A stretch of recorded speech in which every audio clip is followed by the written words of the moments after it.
So we loosened the bolts when the car was on the ground. We've jacked it up, so we've got some clearance. We got to take the wheel off and then lower it back on the mount that we have. We got the wheel off, we got the car jacked, and we can start working on the brake now. What we'll need to do is we'll need to take off the caliper. We'll go behind and take it out with the appropriate tools. Okay, so we're here now. We're going to take off the caliper. In order to take the caliper off, we got to take the clip off the front. And then there's going to be 2 screws here behind these clips. These are for the sliding pins. We're going to take off the cap.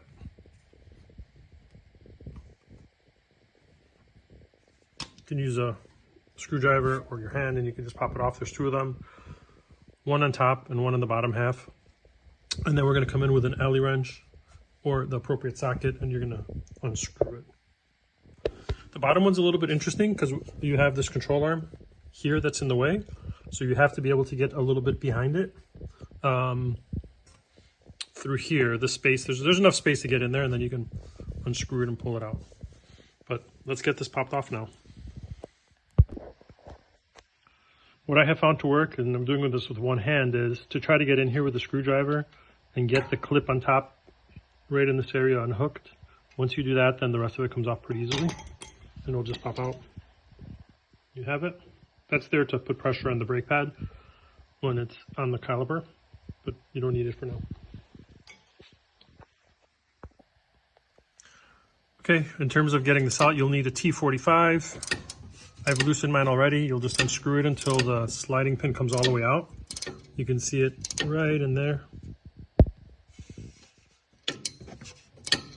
I took these apart the other day and I already greased them once, but I need to take them apart again.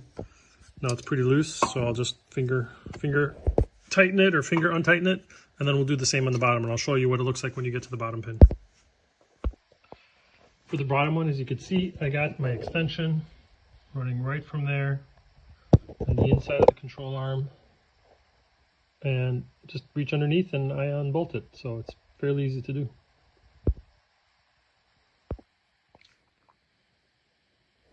Okay, so I got the caliper out. I took out the pads.